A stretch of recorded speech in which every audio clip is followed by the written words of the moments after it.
Hello, today is Friday, October 16th, 2015, and I am your host, Sue Brown, and welcome to info2rail, your freight train to modern media. How y'all doing today? I want to welcome you all to our show, and we have a great show in store for you today. We are very fortunate, and I am very excited to have afterlife expert Roberta Grimes with us today. This is going to be amazing. I absolutely love to talk with people about the afterlife, so this is going to be a very interesting interview indeed. First, a little glimpse into the missing persons files. We have from Franklinton, North Carolina. Authorities in Franklinton County are searching for a missing 16-year-old girl who could be with an older man she met on a dating website. Breonna Ashley Thomas of Franklinton, North Carolina, was last seen at about 9 p.m. Tuesday, October 13th, 2015. Anyone with any information on her location, please call the Franklinton Police Department at 919-494-2151 or the Franklin County 911 Center at 919-496-2511. Okay, our second one is a missing Colorado man may be in Nevada. Christopher Warren Petty, age 36, was last seen in the area of the Utah and Colorado border, where his car had run out of gas on October 16, 2015. Chris might be hitchhiking to the Las Vegas, Nevada area. He's 5 foot 10 inches tall, he weighs 200 pounds, has red hair, possibly shaved, blue eyes, and may have a small, short beard. Chris has a gap on lower teeth where he pulled out a tooth crown and might also have a missing tooth on the upper right jaw. He was last seen wearing a camouflage t-shirt and possibly tan or camouflage shorts. Anyone with any information, please contact Blanca Police Department at 719-379-3810. As I tell you guys every time, and I cannot say this enough, let's look around for our missing persons and at least bring them home. And if not bring them home alive, at least we give closure to these families with missing persons. Think about it for 5 seconds. What if that was your missing person? So let's band together as a whole wide world here, and let's find these people and bring justice and bring them home. We're going to take a short break right now, and when we return, we're going to have Roberta Grimes with us. Stay tuned. Don't go away. We'll be right back. Okay, we are back with Roberta Grimes. Roberta is a business attorney based in Austin, Texas, who has had 2 extraordinary experiences of light as a child. As a result, she spent decades studying 200 years of abundant and consistent communications from the dead and other afterlife-related evidence that enabled her to assemble an understanding of who and what we are, how reality works, and the nature of God, and the meaning and purpose of our lives. Roberta is a graduate of Smith College and Boston University School of Law. Hello, Roberta, and welcome to info2rail, and thank you so much for being on the show. I'm thrilled to be here, Sue. Thank you so much for having me. Can you start out by telling our listeners what you do and how you got started in it? Well, I'm a mild-mannered business attorney in the daytime, and at night I turn into super researcher. And I've spent my life trying to understand what happens at and after death. And that's been my lifelong interest, because when I was 8 years old, I had an experience of light. I woke up in the middle of the night. This was April of 1955, so it's been a while. And I realized there's no God, or that was what I thought I was realizing. And I was terrified. And in the middle of my room, there was a flash of brilliant light, and a voice said, "You wouldn't know what it is to have me if you didn't know what it is to be without me. I will never leave you again." Now that was handy, because when you're a kid, nothing surprises you because everything is sort of surprising. And I just thought, oh, that's great. If you forget there's a God, they'll remind you. And I went back to sleep. But that experience, these experiences in general, remain present in our lives. 50 years later, I remember vividly, as if it just happened last night. I remember what the room looked like. I remember how the voice sounded. It's still as if it were an immediate present memory in my mind. But I wanted to know what that was. Where did it come from? It had to have come from a real place because it was a real experience. And when I never asked a question, of course, you don't ask anybody. I'm glad I didn't now. If you never ask a question, you never get an answer. So eventually I figured out it must have come from wherever the dead are. And I started right after college, where I majored in religion, again, trying to find out what that had happened, but not asking questions. I started researching the afterlife, and I've been doing it now for all my life. I'll tell you, it's definitely something everybody is interested in. As I told you before we went on, I know it's big in my life. I'm losing people left and right. They're just everybody's kind of dropping off. And I guess for me, it would be a hard thing to handle if I didn't have so much faith in God. Yes. But ultimately, what I have found, and I wrote The Fun of Dying in 2010. It was published, and I've done a lot of speaking publicly and answering questions. I invite people to email me through my website, robertagrimes.com, and I always answer questions. What I've discovered is that what Christianity teaches us is still very scary, because it teaches us that not everybody is infinitely loved by God, but in fact, the truth is everybody is infinitely loved by God. And so what my book is meant to really remove the fear. There's nothing to fear about death. It's the happiest time for most of us of our entire lives on earth. I think the most recent thing and probably the second most major thing that's happened in my life was the passing of my dad. I lost my dad 1 year ago to the month. He died on October 9th of last year. He was sick with pancreatic cancer, never sick a day in his life before he got diagnosed in February. And I really thought when he first got diagnosed that this was going to be the hardest thing I ever had to deal with was when he passed. Yes. I can honestly tell you the hardest thing to deal with was watching him suffer day by day. Oh, sure. It killed me inside. I would have rather been in his spot and taken all the pain and suffering he was going through. But at that moment when he actually left his body, it was like a whole new peace in my life that I didn't think I was going to feel. You know, Yes. it was wow, he's finally at peace. I know where he is. I know he's with God, and I know I'm going to be with him someday. And I know no matter what, he's with me every day. And I don't have that agonizing mourning that so many people have, because to watch someone suffer like that last moment when they finally get the peace is the most amazing peace in the world. That's right. I feel exactly the way you do. My mother went by inches, and I never cried after her death. I was so glad for her. I knew she was fine, happy, young, healthy, beautiful again. And that's the truth. That's what really happens. The thing about studying death and the afterlife is that because it's a real thing, it's not something we've made up, it teaches us a great deal about what reality is. I mean, people who have done the study I've done know so much about God, reality, death, the afterlife, and the meaning and purpose of life that we've learned factually, not from anybody's religion, that it's really very freeing. Because when it's a factual thing, you don't say, am I having faith, but it's just hollow? No, it's all real. After that experience, Sue, I wanted to know what's real and what's not real. I can't blame you there, because I've never had the experience of somebody talk to me like that, but I do have the experience of this weird, crazy things my dad does in this house. Yeah, they do that.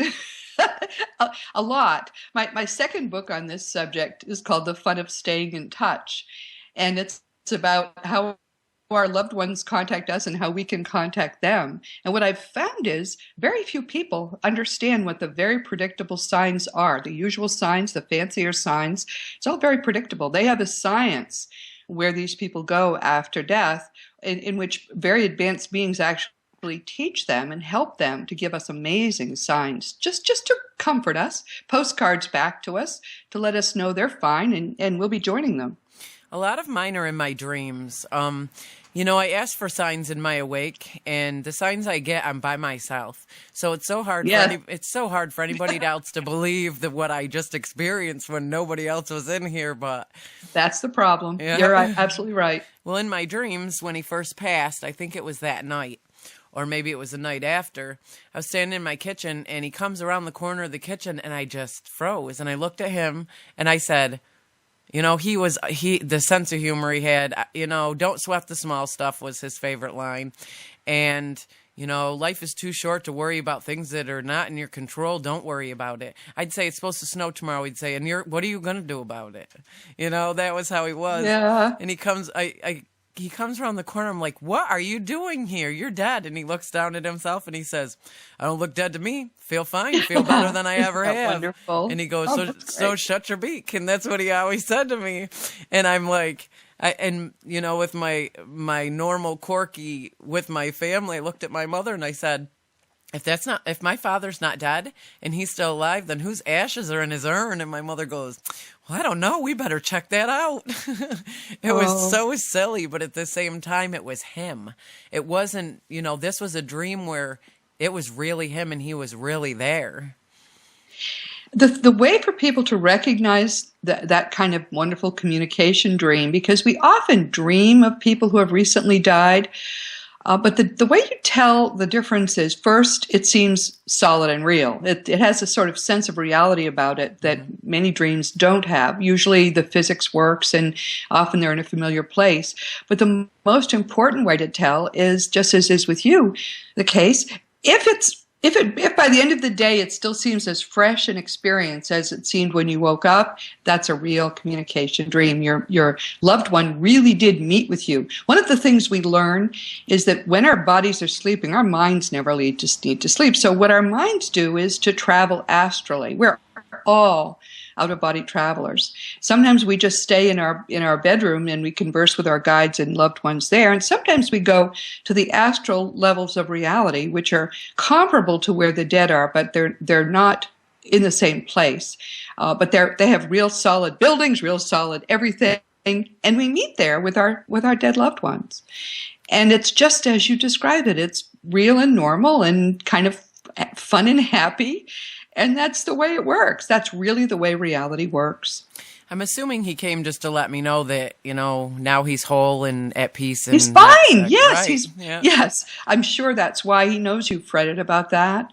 And they don't want us to grieve because they're just fine. They're perfectly fine. They're better than they've ever been. Actually, I never fretted because my faith in God, I knew exactly where he was going. I mean, he was someone who would do anything for anyone. And, his family was his number one priority, and he took care of us better than anything in the world. And that's what he told me in my growing up life. Your family always comes first, He says, as long as your mother's happy, and she's taken care of, we're all taken care of. And that was his motto. My mother never wanted or needed for anything. She was never sad. She was never upset. Even if she was, he made things all right, the best to his ability. And he was just somebody that is very rare to find someone like that these days. And I'll tell you, he was just a genuine good person. So I knew where he was going. And, the other time was I was sitting in here by myself. My daughter had gone downstairs and I have a moon on my wall. Well, that thing comes on in quarters if you use the remote to turn it on. Well, that thing came on full force and the remote was across the room. And I was on the phone with my friend and I was like, my daughter comes in the door just as it popped on and she said, Mom, did you turn that on? I'm like, nope, but it's on. And, I'm like, okay, Dad. And my daughter went over and got the remote, in which the batteries in the remote were barely working. So yes. I had to put a new battery in it just to shut the remote off. So I knew it was not anything to do with that remote. And I'm like, okay, Dad, I got it. One of the things people should know is that our loved ones, like us actually, everything is energy. The only thing that exists is energy. Nothing really is solid. That part of what we think is real is actually illusion. Right. But because our loved ones have much more energy than we have when we're in bodies, we don't have access to what most of our minds when we're in bodies, but they do. And since they're energy beings, one of the easiest things they can do is to give us any sign that's related to electricity, like turning TVs on and off, or anything on and off, or changing channels or stations, just anything to do with electricity. Flicking lights is a very common sign, and that's why, because it's easy for them to do. I have a friend who just lost her mom here a month ago. And I mean, I was really close with that family because I called her mom, and, you know, she was just the same to me as she was her girls, but I was always there when I was growing up. I hung out a lot there, and, you know, she was an amazing woman in the way she took care of her family. Her family always came first, and she was very dedicated. And now the activity that she, you know, she's always turning stuff on, or the other day, her great-granddaughter was sitting across the room, and her phone was on the other side of the room, and her phone, Siri came on her phone and said, somebody really loves you. Oh, isn't that wonderful? I love that one. And that's really neat. Well, she didn't know what to think of that, except, you know, and then all of a sudden Siri said, somebody wants you to know that they love you. And the girl sat there and she said, okay, Grandma, I love you too. And, you know, I guess my question to you is, how come some people in the afterlife are more active with their families that they leave behind than others? Because I want more activity from my dad. It's just so variable, and the reasons are as unique as our personalities. We remain the same people after we graduate. It's just a very easy, simple, joyous transition, but we're the same people, which disappoints a lot. I'll have to tell you, a lot of people are grumpy that they haven't become perfect when they died, but we don't. So people who had issues here will tend to have the same issues there, and there are counselors working with them. My father, for example, would not communicate for 20 years until he finally asked, when I gave my daughter a reading, he spoke to her and said, please ask your mother and her sister to forgive me for messing up their childhood. Now, here's a man who lived for 20 years with that grief after his death. And if I had known that he thought he had messed up our childhood, believe me, I would have said something before he died, but it never occurred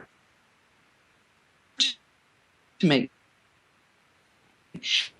So there's one reason why they may feel guilt. They may be very preoccupied with something else we're not aware of that was going on in their lives that they're trying to address. They may just not be a very high energy person spiritually, because even nice people, or people we think of as nice in our own lives, may not be as nice, as spiritually evolved as we think they are. And if you're not at least at a good solid mid to higher level 3 in the afterlife, you just don't have the energy or the strength to get to do much with this world. There are counselors and people there to help them. One of the books that I have out this fall is the autobiography of Mikey Morgan, who is a very advanced being. He's almost at the level of the source. And what he does a lot of, now that he's back in the afterlife, is helping people who have just graduated who want to give signs to their families. But there are other reasons too. They may think that it'll help you to get on with your life if you don't hear from them. They may think that you don't want to hear from them because you haven't actively said something. That's not true, of course, Sue, in your case. But a lot of people don't even know it's possible. That you also have the problem of the fact that most people don't know what the signs are that the dead will give, which is why I wrote The Fun of Staying in Touch.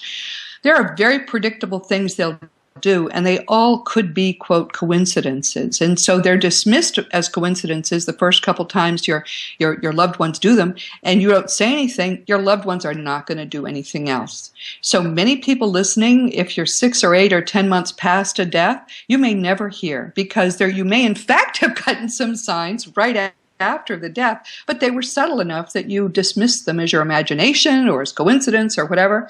And now your loved ones have moved on to enjoy where they are. To them, there is no time.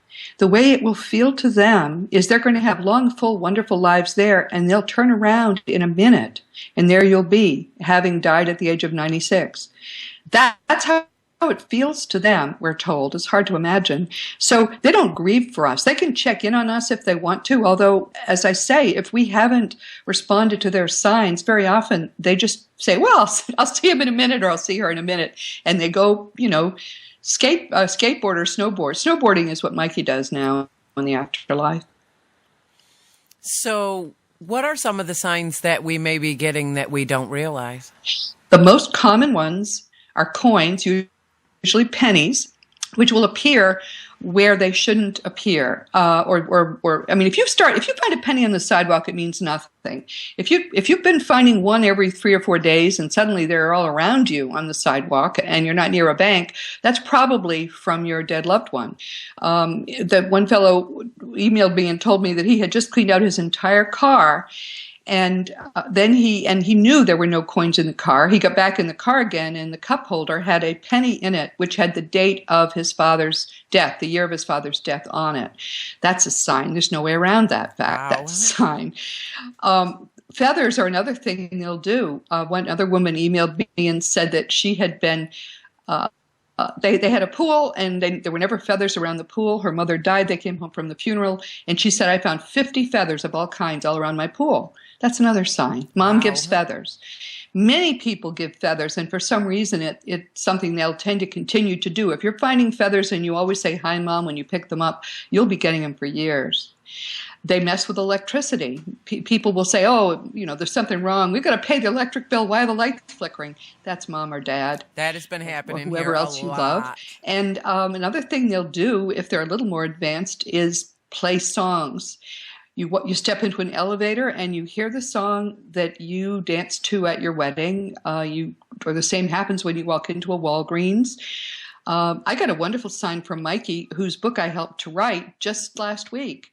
His favorite song was Rocky Mountain High. Now, how is a person going to get signs if she never watches TV or listens to the radio and she only listens to her own CDs? Well, Mikey figured it out. I didn't realize it, but I had a CD that had Rocky Mountain High on it. And I wouldn't have known the song. Until I got into my car one morning, and I was in Massachusetts practicing law, which is where I go. And I turned on the car, and this song started playing, and the first thing I heard was Rocky Mountain High.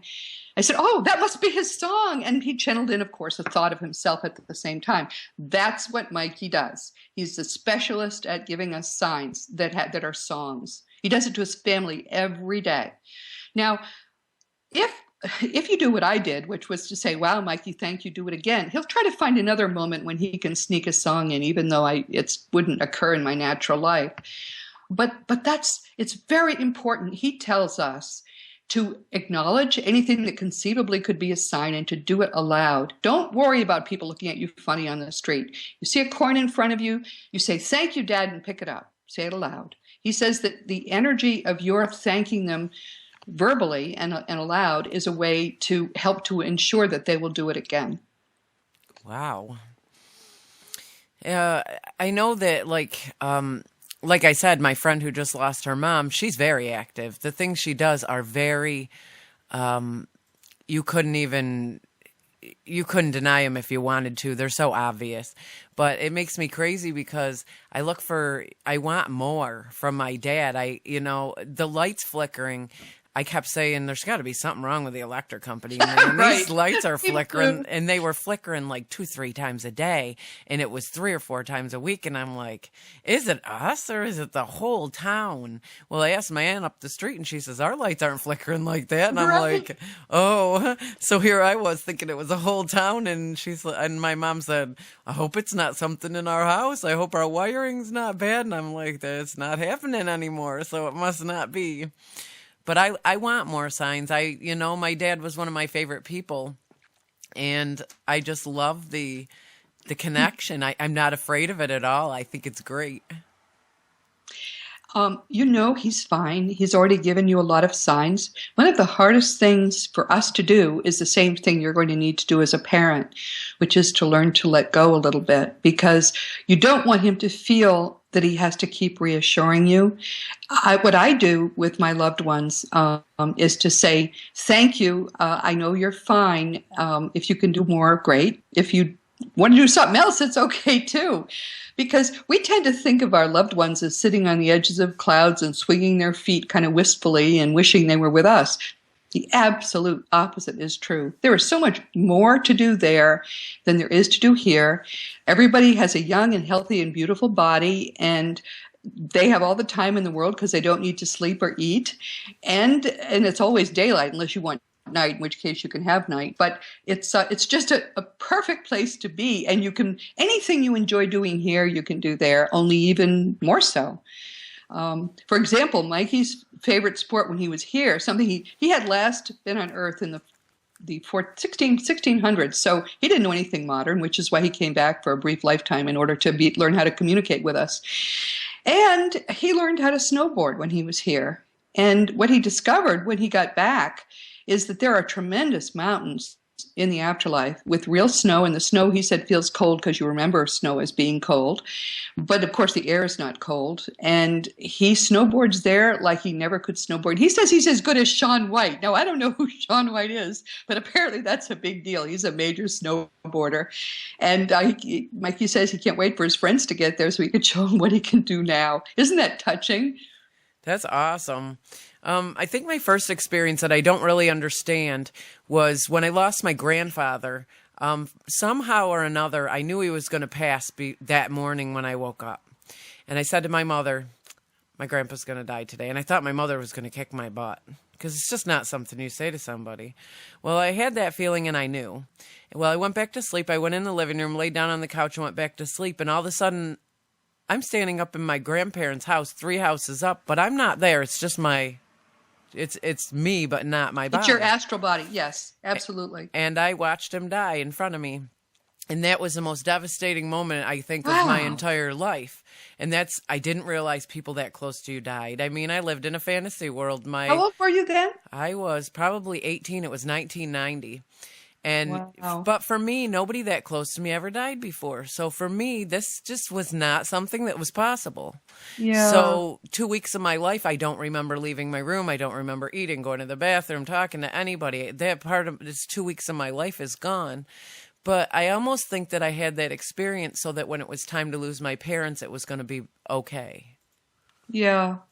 It's hard. We often, because our perspective here is so narrow, we often don't know for sure why. It may have been meant to start you on a journey of discovery, as my experience obviously was. But that's suggestive. I've never had a traveling, astral body experience at all. I can't even remember communicating with my guides at night usually. So you're pretty psychic, my dear. You have some gifts. I think that's fabulous.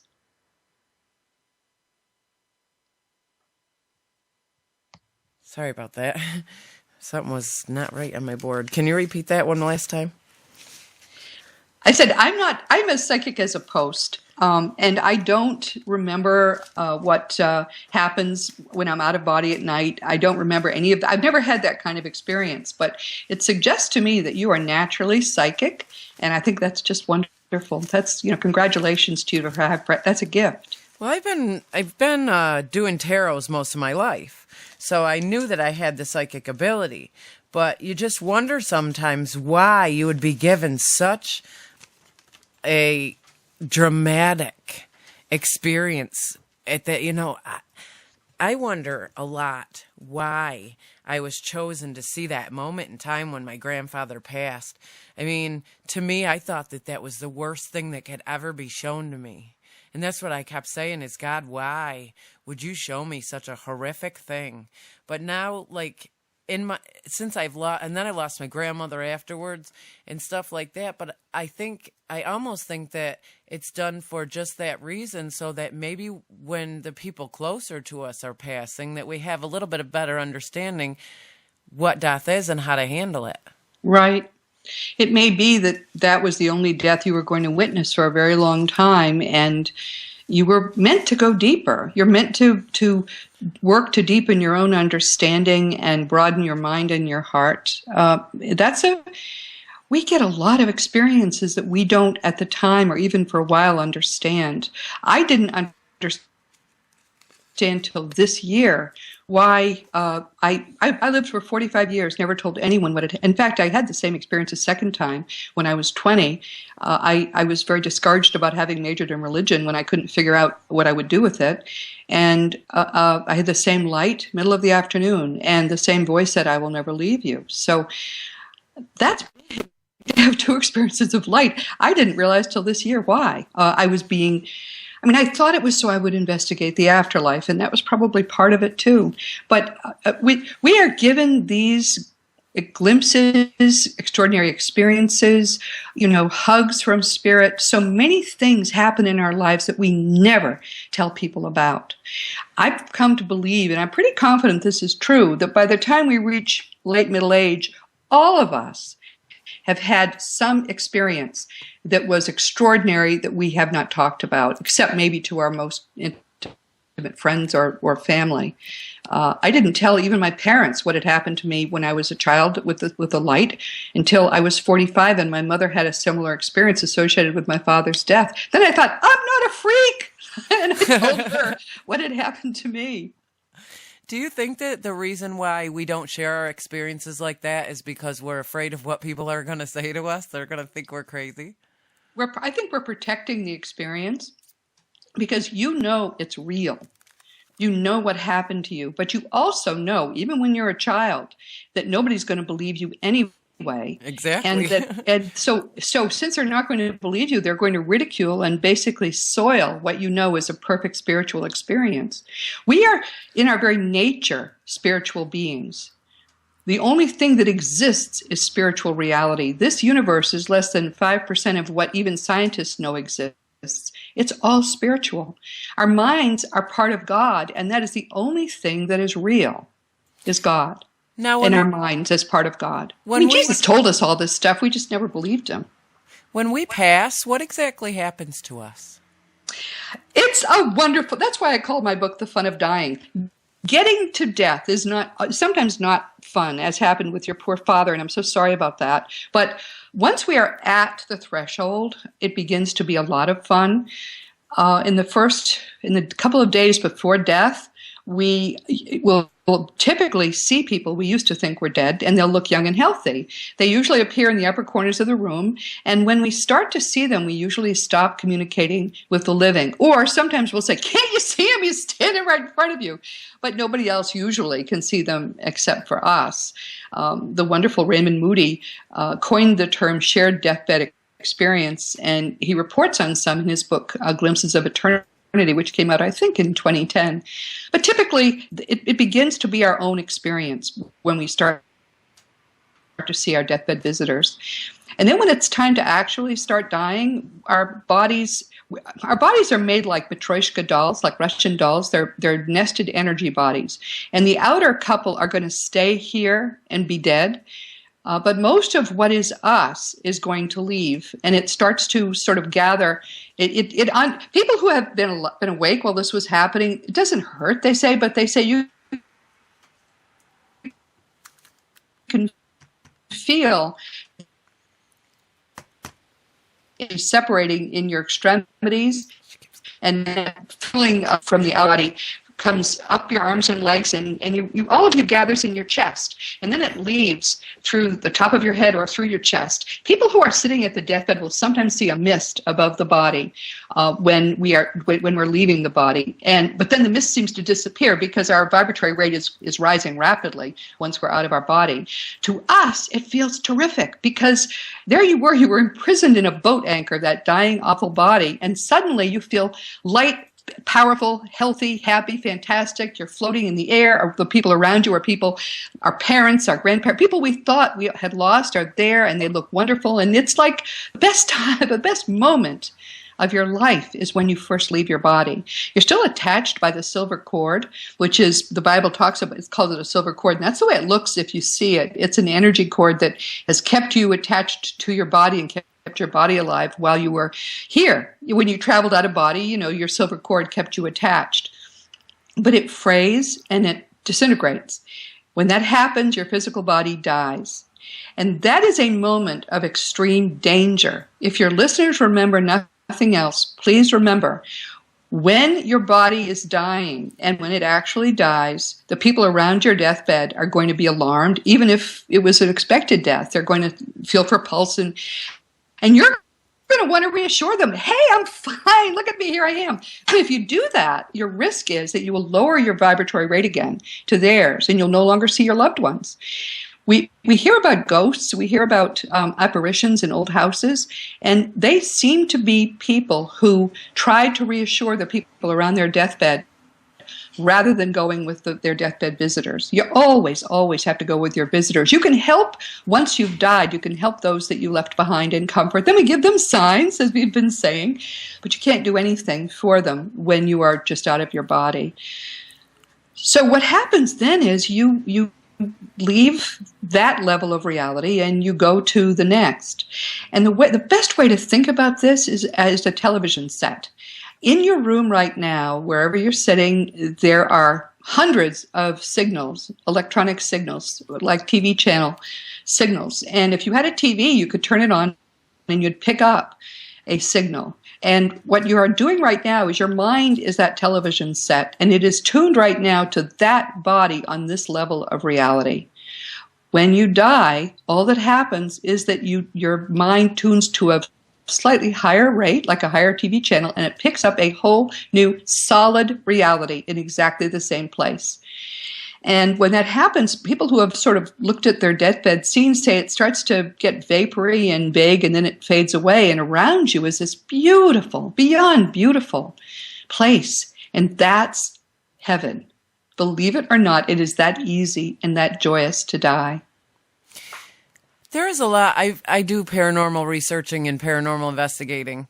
And my question is, these people that stay behind and are very violent or, very angry in their place where they passed, whether it be that they were murdered or tormented or whatever, why is that they stay there and they continue to kind of torment the living?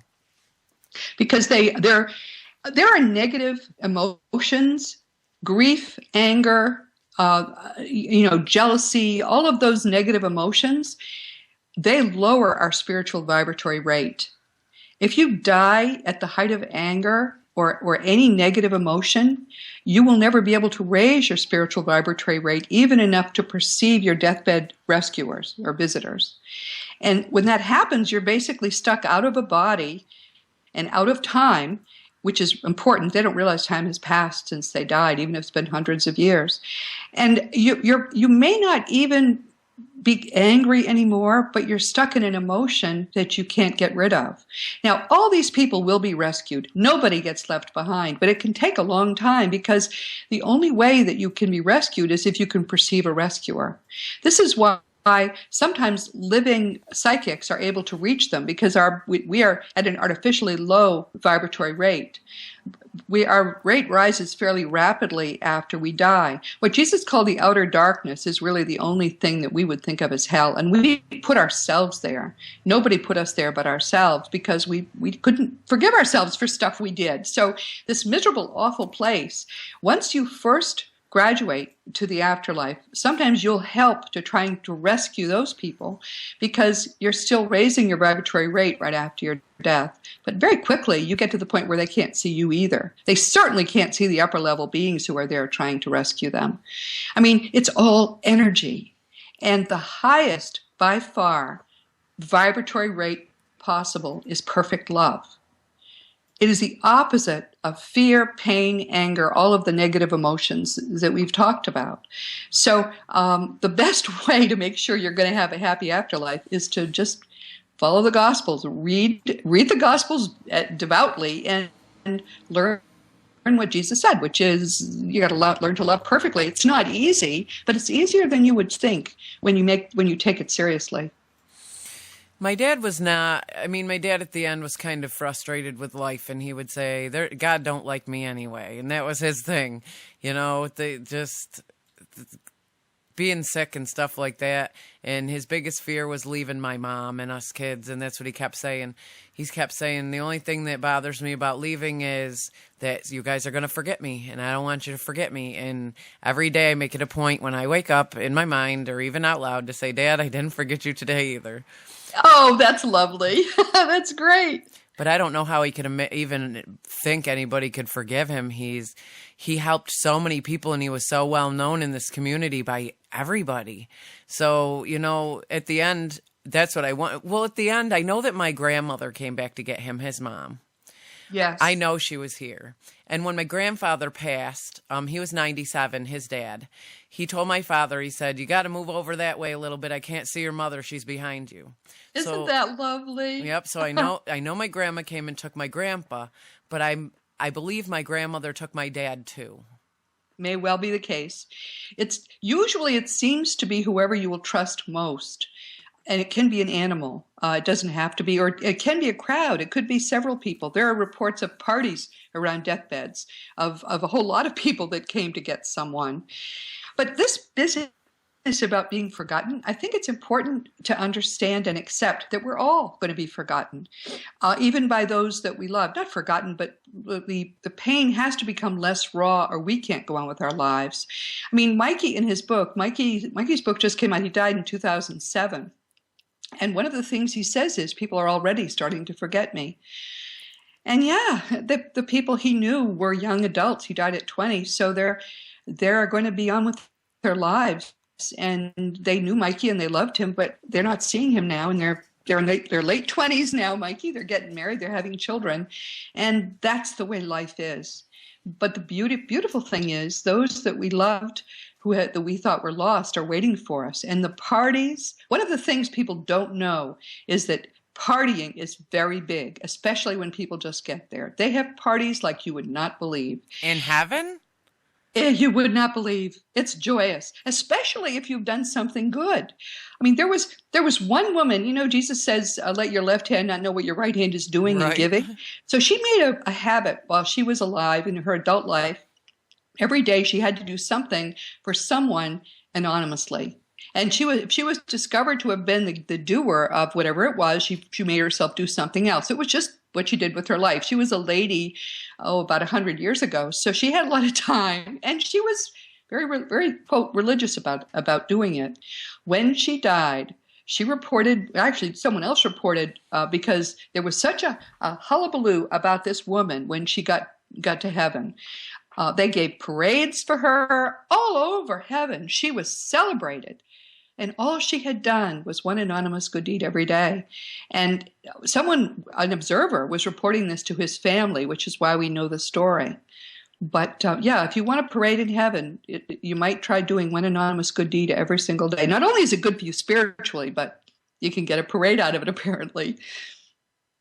I think that is amazing that people are actually rewarded for the beautiful works on earth. I think that's great. There are statues. There are all kinds of things. Mikey talks about this a little in his book, all these memorials that there are there for who have had unusually loving lives and have done and not been celebrated here. Jesus says that, and he's right again about this. He's right actually about just about everything he actually said. He says that your status here doesn't count at all there, and that's absolutely right. But the first really will be last, and the last first. So when you get to heaven, do you believe that you actually get to see God, what God looks like? Or God does not have an appearance. There is no physical God. God is 100% energy. The highest people in the afterlife also are energy. They can choose to put on a body, but it's entirely optional. But God never chooses to wear a body. The only report, and I get this on good authority from people who are dead, so they know what they're talking about. People at the higher levels who are dead say that the only time God ever has embodied was as Jesus. And he came to do two things. He came first to figure out why giving us free will could possibly have screwed up so badly, and to tell us how to fix it. And that's the gospel teachings. Wow. It's too bad we don't take them seriously, because they came. Jesus said it, he said, what I say to you is not me, it's God speaking in me. We didn't realize how literal he meant that to be. So basically, Jesus is there, though, and you can see him in physical form. Jesus is everywhere. Yeah, Jesus is very big there, but very revered. I have never seen Jesus called anything but the Master. That's what the dead call him. And if you think, we don't revere Jesus nearly as much as they do. Wow. I do. But not the religion. There's no religion in the afterlife.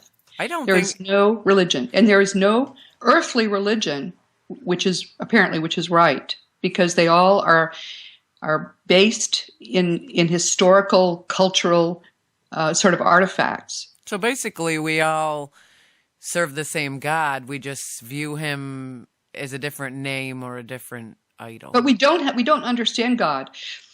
One of the things, my newest book is Liberating Jesus, and one of the things that I talk about there is what religions really are. Religions are a human response to the fact that we are having a brief physical experience when we're actually spiritual beings, and we have no way of understanding, especially in history, we had no way of understanding what was really going on, but we have this spiritual craving which cannot be satisfied in any other way. So since we couldn't understand what was going on, we started making up gods.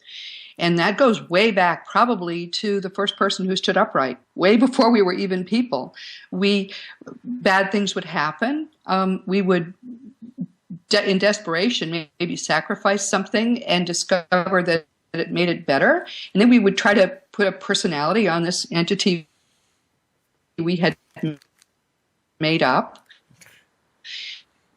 And that got more and more sophisticated. Apparently, the reason that God came to the earliest, the Jewish tribes 2,000 years ago in the person of Jesus was that they were the world's first true monotheists. They understood there's one God, and that God is all powerful. So Jesus wanted to teach them that God is spirit, and he said that. He said it all. He said, "Stop doing all this old stuff." He replaced all of the rules in the Old Testament with the rule of love, which is the only rule that God has. Love your father, love your fellow man. That's it. But we don't take it seriously because the religion is really a first century religion. We've never allowed it to grow, which is so, so sad. Now in heaven, if like you had a specific sport that you were interested in while you were on earth, can you watch that sport from heaven when it's going on down here? You sure can, but you also can play it. There's a lot of physical activity there because we all have beautiful young bodies and we're in the most perfect, gorgeous place you can imagine. My own favorite sport has been horseback riding, and my horse, who I've had for almost 30 years, I've already been told is going to come to my deathbed and I can ride out. I don't have to walk out. Wow. I love that so much. So isn't that neat? It is all so much more fun than we can possibly imagine. All of this is joyous. I think it's awesome. Us as human beings, I guess we don't realize how much is out there when we finally get to pass. It's like a real life. Here it seems like we're so stuck in one place, but that's what they tell us to. They tell us where they are is real life. Here is the illusion, and it's a very brief one on top of it all. I think the core frustration that I have after having done this research is that people do not understand how infinitely they are loved. Each person listening is the best beloved child of an infinitely loving and eternally powerful God. Nothing can ever hurt you. God loves you more than you can possibly imagine. And that's what Jesus tried to tell us too, of course. I think our frustration with that whole God thing is no matter how much we talk to God and we pray to him and ask him for help, a lot of us do not get we feel like we're not hearing from God in any way. And I've heard it a lot from a lot of people I talk to, I don't bother going to God anymore because he doesn't do anything for me. He doesn't show me any signs. He doesn't answer my prayers. And I get frustrated sometimes too, because when you're right in the middle of something frustrating or hurtful and you're asking for that one sign, what direction is the best direction for me to go right now? Can you just help me, God? And it's just like he's so quiet and he's so not there, but at the same time, I always feel God. I always know that he's with me. But when he's quiet like that, a lot of people that I've spoken with, it kind of shakes their faith a little bit because at that one moment when they desperately need him, they feel like he's quiet and unanswering. The problem is that the way that Christianity describes God is in error. God is nothing like the Christian God. God never has judged a single human being. God loves us infinitely, and no matter what you do in this life, it's as if you're a child who's spilled milk on the floor. God's not angry. God only loves. That God has one emotion, and that's infinite love. The problem, too, is people don't understand that our minds are very powerful. Whenever you pray for something, God, please make me rich, you are praying from lack. You're saying, I'm not rich now. The way that this all started for me really was that I started to give my life to God in April of 2009. But I always pray in gratitude affirmations because I know whatever I want, I already have. I only need to claim it. And everybody listening needs to know that too. God has given you everything. You only need to claim it. So I just started saying, thank you for giving me work to do. Thank you for showing me how to do it. And that's when my life really began. And I was already 65 years old when I gave my life to God. I recommend that probably more than anything else to people. God can use your life much better to make you happy than you possibly can imagine. But pray always in gratitude affirmations. Thank you for giving me the money I need to pay the rent. Thank you for making my child well. Thank you for doing all these things. Never pray, please God, do this or that, because what you're saying is you're claiming the lack of something. Never claim the lack of something. Your mind is exactly the same energy as God. You are part of God, and therefore you're powerful, and you can create a negative reality as easily as you can create a positive reality. That's for sure. I do know that whatever we think and say projects kind of the way we live. That's right. Exactly right. I know exactly this. Right. See, one of my favorite people is Joyce Meyer, and she's inspired me. You know, I've always had a faith in God, and I've always been big in God. My grandmother was one woman who you did not do things that were against God in her company because she did not allow it. You do not fight with each other, and if you do, you know, you do not call names, and it's you say your piece in not a hurtful way, and you just never cross the lines of, you always thought about what Jesus would do at that moment when he was on earth, and that's how I was brought up. But as I got a little bit older and things started getting harder in my life, my grandma passed, and I'm like, wow, the way she walked in faith with God was so amazing because she never, one moment of her life that I've known her, she never, ever had any kind of waver in her belief in God and her faith. That's wonderful. I want that. But sometimes, I think the world's getting so much worse out here day by day. The dying, just the negative, evil things that are happening. And sometimes life just gets frustrating, and I'm saying, God, what path do I take next? And why are you not listening and help me? But sweetie, when you do say that, you're claiming lack. Right. Say instead, thank you for showing me my path. Thank you for making all perfect. Thank you for all the good things. Never, ever pray from lack. The reality is that God does not ever appear as a human being or in a body, but God has infinite helpers. There are angels, there are spirit guides. There is not a single person listening who doesn't have at least 2 or 3 of these non-material parts of God always, always caring for us.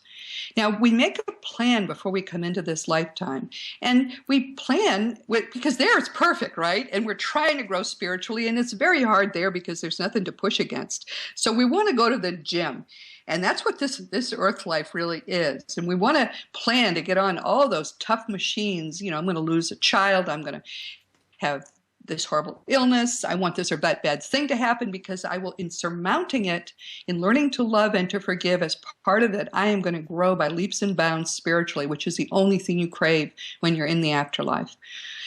So you plan this rough lifetime, and your guide's job is not to make sure these things don't happen, but rather to help you through them and to help you get past them and forgive and love and grow. So if bad things are happening in your life, say, thank you, God, that in this little minute of my eternal life, which is, this one lifetime on earth, thank you that thing happened, and please help me now to grow from it. Oh, don't even say that. Say, thank you for helping me to grow from it. Always thank God for everything that happens and for your life.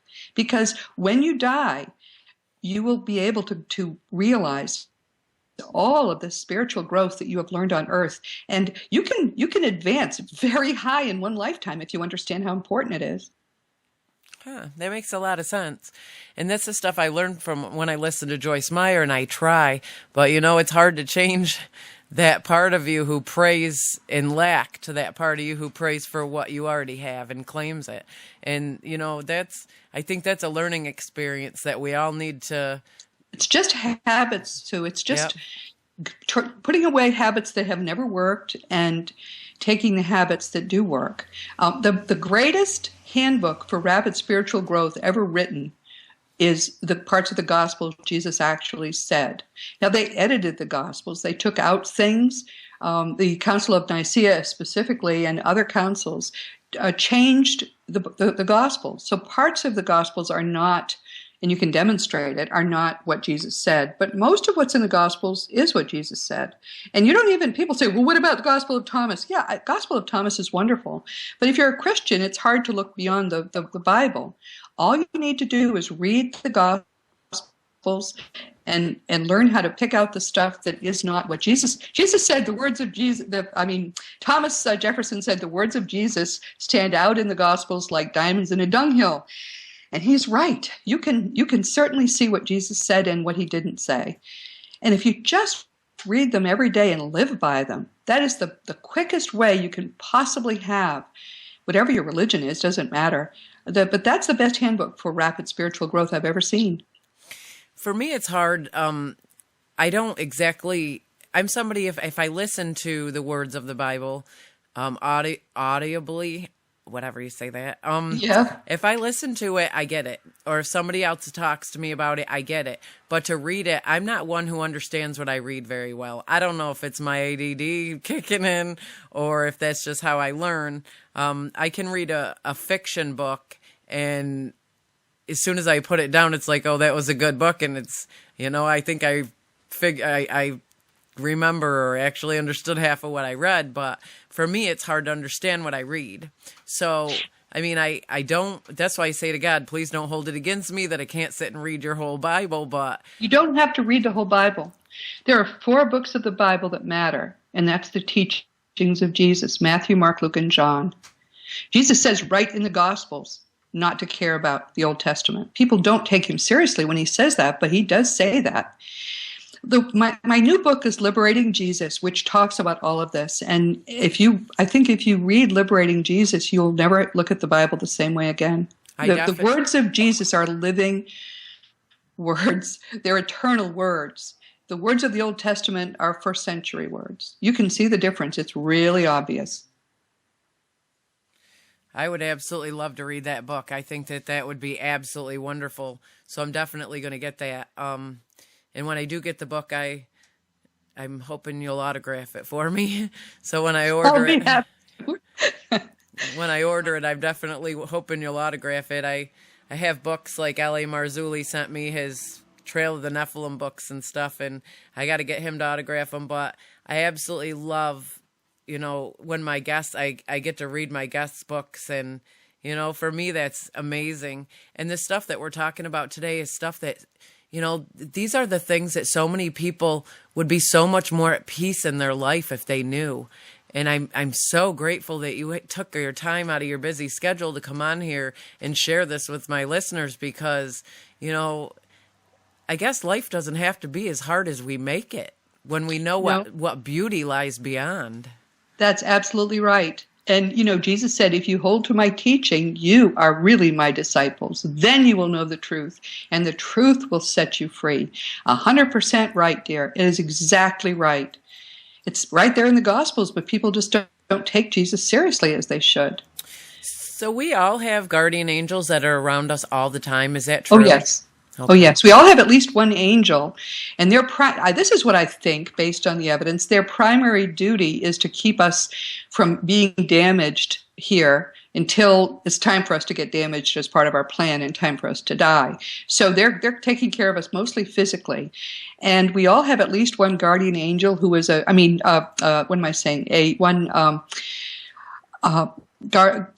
spirit guide, who is trying to help us hit our marks, who counsels us, who protects us, who gives us loving signs, who takes care of us. Your spirit guide is your eternal close friend, someone usually who is of higher vibratory rate than you, but not much sometimes. And when you see them again, you're going to give them the biggest hug on earth because they're eternal friends. We all have this. Everybody has a friend like this, whoever you are. In some cases, we've got multiple spirit guides because we're doing things that they're interested in. Turns out I have 11. I'm very hard to handle, I think. But most have a few.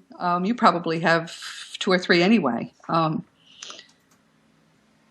That is awesome. Not as hard to handle as I am. That is awesome to know, though, that they're around us all the time. I think that gives us all a little bit of a more peace, that we're not alone in our walks. And I guess one of my other questions that I don't understand is, there's so many out there who lose their faith in God, and they lose their faith in all of it. How do we bring them back to their faith, or how do we help guide them back to God, or is that something God will do on his own? That is really up to their guides. All we can do is give them the opportunity. When I talk to a lot of people about these things, and what I've come to understand is that more and more people are coming to realize that the predominant Western religion is really a first century religion with first century ideas that don't make sense, and that they're turned off by it. But in fact, it is just a first century religion. It doesn't have anything to do with the teachings of Jesus. And if people just will live by the teachings of Jesus, whether or not they believe in God, they will have the highest. Well, actually, I guess you'd have to believe in God. I'm thinking aloud, because loving the spirit within you is the first step. Jesus says it, and it's true. You can't really love yourself and love others until you've learned to love God. But if the God you're being asked to believe in has a beard and goes around smiting people and condemning them to hell, you're not going to want to believe in that God either. But that's not a real God. That's a made-up God. The real God is nothing but perfect, perfect love. I believe that totally. It's just I feel bad when I look around and there's so much going on in people's lives and they kind of cast God aside because things are not going their way. You know, and those are the times when I think a lot of times it's God speaking out of my mouth, because I say things and I'm like, wow, I feel like I just overstepped my boundary. But I just couldn't even imagine one moment of my life without that faith in God. I couldn't imagine that even for a moment. Well, it scared the dickens out of me when I was 8, I can tell you that. I couldn't imagine having that kind of an experience. I think I probably would have peed my pants. Well, fortunately, pretty quickly there was the light and the voice. And I realized it happened to me. That was my primary guide. And I realized it happened to me so I would understand the difference between having my guide and not having him. And it did make a very big difference. I was totally hollow then. Now we tend to think of ourselves as separate and discrete. For all of us, our primary guide is a very important part of who we are. There's no separation. There's no separation between you and me. We are all one being because we're all part of God, which is the only thing that exists. And we and our spirit guides are especially tight. So just remember, everybody you see is a walking crowd. Everybody has all these wonderful beings taking care of them and loving them. We are all the best beloved child of an infinitely loving God. And when you know that, it does change a lot of things, I can tell you. It really does. You know, it puts a peace within me. It's stuff that I already knew, but to hear it, hear it being said to me, it kind of heightens everything, and it's a whole new peace that you never even imagined, So you can actually contact your guides and stuff, and you can actually communicate with them? I'm as psychic as a post, but I was talking with my family through my favorite medium, who's Suzanne Wilson in Arizona. And you do these things by phone. You don't have to be in the same place as your medium. But I was talking to my family, and my primary guide broke into the conversation and wanted to talk to me. And so I said, okay, that's fine. I heard from him 60 years ago. I had ignored him ever since because it's sort of like your car. I don't want to know what's under the hood. I just know it's running fine. My life was running fine. Well, he wanted me to know who he was because he had something I apparently had signed up to do before I was born. And so he introduced my 10 other guides and what they do, and then he told me his name was Thomas. And in his next to last lifetime, he had been Thomas Jefferson. Oh, wow. Which didn't surprise me as much as it should have, because I've been obsessed with Thomas Jefferson all my life. But he said the reason I had been given that before I was born was that I had agreed to write for this century a book that he wrote when he was Thomas Jefferson, but never published because it wasn't the right time. And so that's Liberating Jesus. It's really Thomas Jefferson's book. That's amazing. Yes, it is. But after I started to get to know him, I started to realize the part of me that was him and the part of me that wasn't. We've had apparently many lifetimes together. We go back a long time. But he has become a very important part of my life. He gives me signs all the time. And specific signs that he knows I'll recognize are from him.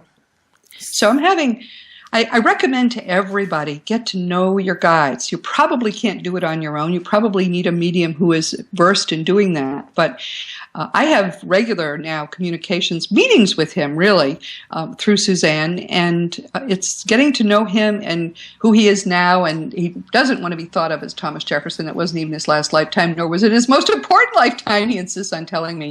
And he doesn't care that I think that was a very important lifetime to the world. He doesn't feel that way. He's very, very bent upon saving the world by helping to raise the consciousness of the planet. And he considers the teachings of Jesus to be key to that, which is why he wanted so badly to have me write Liberating Jesus. So do you think that that's one of the reasons why you liked Thomas Jefferson and you were Sure. He even said, you were given this predilection to recognize me so that you would do what I needed you to do now, but you were supposed to be passionate about the mission, not the man. I was supposed to come in with a fondness for Thomas Jefferson, but an obsession with, liberating Jesus from Christianity so we could actually follow him when Christians don't follow Jesus. I've been made to understand, and of course it's right. We don't take those teachings seriously. It's too easy to believe things which the afterlife evidence now shows us are not true, which are at the core of Christianity. So, for example, there is no evidence, and I've looked for it for 50 years, there's no evidence that the death of Jesus on the cross has ever saved anybody from anything or needed to, because God already loves us perfectly. God didn't need that. But it made sense in the first century in a Jewish environment. They were still sacrificing animals in the temple. It made sense then. Why does it make sense to anybody now? It doesn't. That's the reason people are falling away from Christianity. If instead Christianity was flying the teachings of Jesus like a banner, you couldn't make a church big enough to hold the people who would come in. People are craving these teachings, but we've put so many barriers in their way. And those barriers are these outmoded first century beliefs. I'm sorry, what did you ask? I get wrapped up in this. I was just curious if that was why you had such a connection and you liked Thomas Jefferson so much. That's right. Yes. He tells me that's why. I wrote a novel called My Thomas, which is an ironic title now, I realize, but I think he gave it to me, about his marriage, which was very well received. Doubleday published it 20 years ago, and we're bringing it out next year again. And he has now told me that he helped me write the book. So I'm going to, and he said I can say that in a foreword. So My Thomas turns out to be probably the only autobiography of Thomas Jefferson during the war period that we ever will have, right? And who knew that at the time? I didn't know that. That is awesome. And I wondered, so many people, right from a childhood have such a connection with, somebody famous or somebody who was somebody once. Yeah. And they never realize why they have such a connection. And they'll say, I just don't know why I am so infatuated or love this person so much. But that makes so much more sense. Get in touch with your guides. Your guides will tell you everything. Your guides want you to hit all your marks in your life plan. I mean, I think this is kind of a dramatic story. It only started in February of this year, so I'm still kind of trying to digest it. But it's my story, apparently. And everybody came in with marks to hit on their life, and everybody came in to learn and grow spiritually, and everybody has the potential to get right to level 6 in this lifetime. You just have to try. And Thomas just gave me a sign. So obviously I'm saying what he wants me to say. I think that is incredible. Isn't that fun?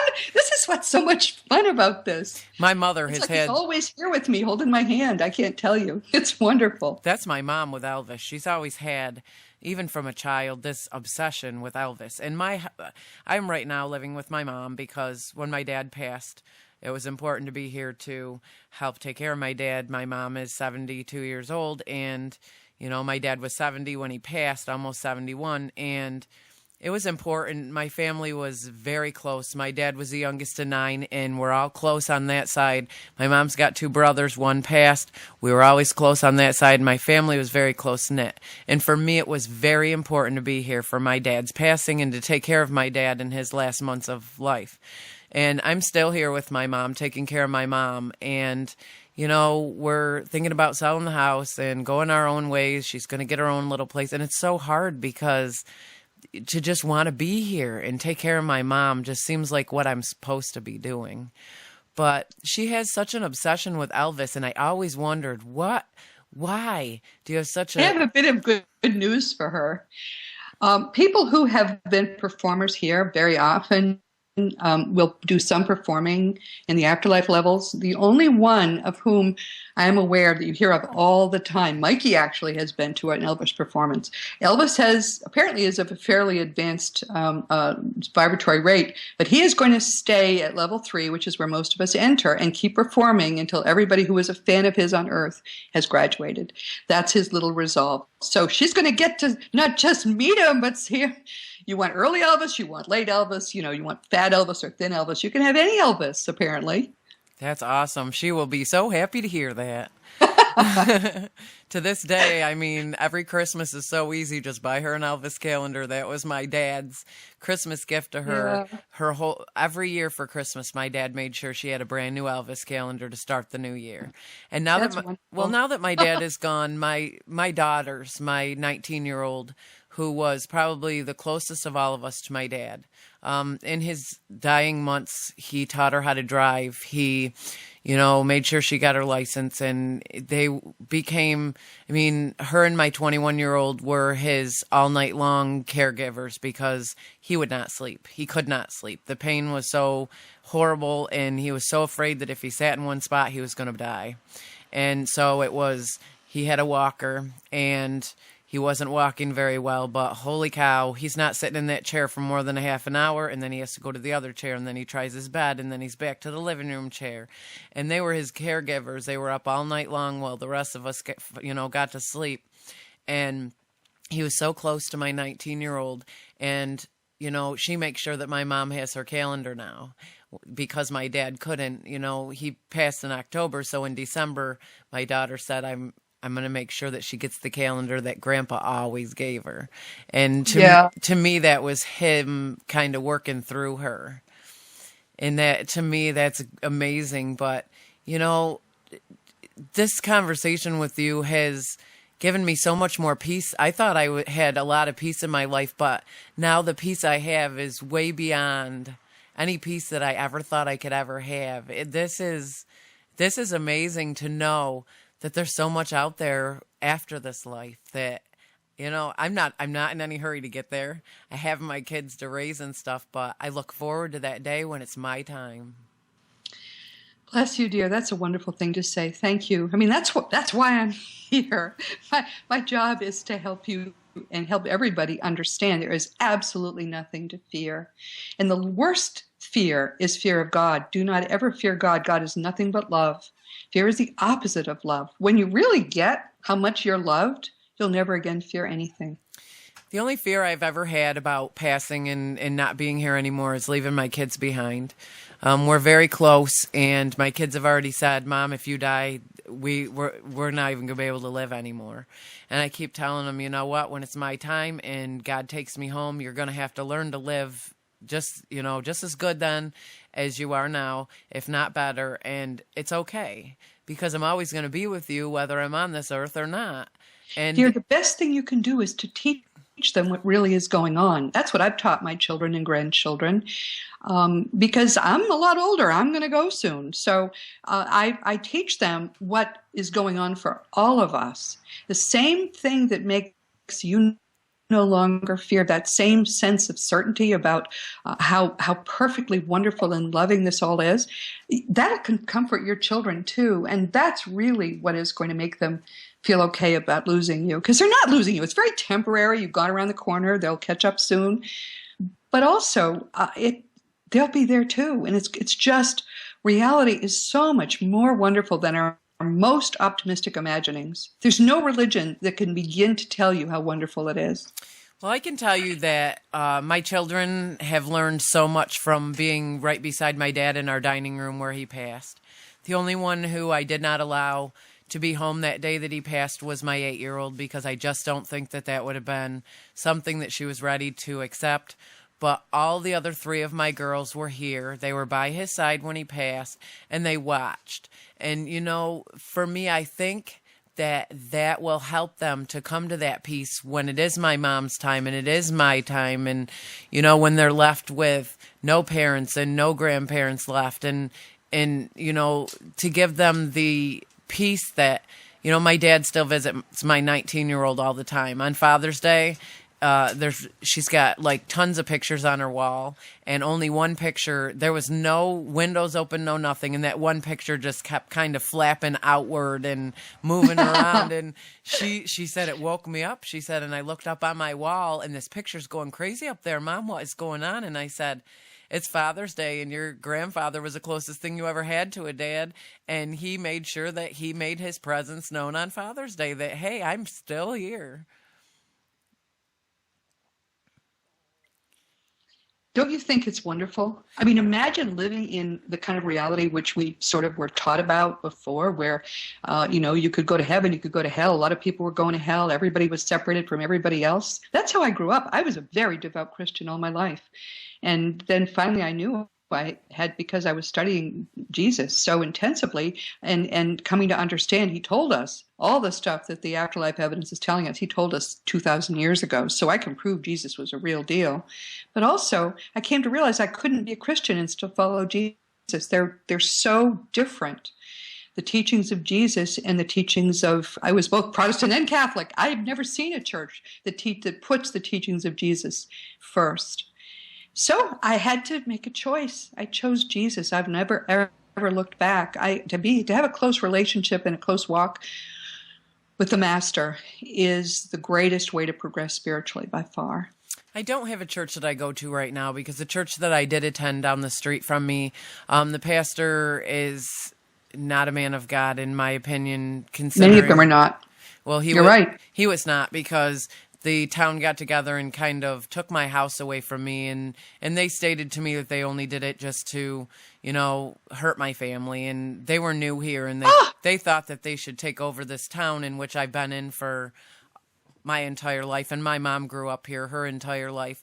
And, these new people came along, and they just decided, we are going to fill this town with the people we want, and you don't belong here anymore. So this pastor got together with these people and took my house away. And I told him, you didn't take anything from me. You took a pile of bricks and trees from me. You did not take anything, because what is within me you could not take. I said, right. But wow, I can never step foot in that church in good faith ever again. And for me, I don't feel like I need to be in a church to be with Jesus and God. I feel like I'm with them more wherever I am. I got to the point where I couldn't find Jesus anywhere in the churches. Certainly not in the. I mean, if Christianity were developing people spiritually, you'd see a lot more saintly Christians. Think of how few of those there are. Think of how few of them really live by those teachings. I started 4 years ago to try. I'm going to see if I can try to live literally according to the teachings of Jesus. He says, be thou perfect as your heavenly Father is perfect. Well, I'm not there yet, but I'm telling you, the teachings of Jesus work amazingly well, and they make you happy. I'm a different person than I was even 4 years ago. So think how I would be if I had been taught when I was a child what Jesus teaches us. I wasn't. I've been a Christian devoutly all my life, and I never learned any of this stuff until I started hearing from the dead, reading what the dead had to say, and discovering what spiritual spiritual growth is, discovering how to achieve it from the dead, and then finding out, Jesus told us all this stuff. It's just nobody pays attention to Jesus.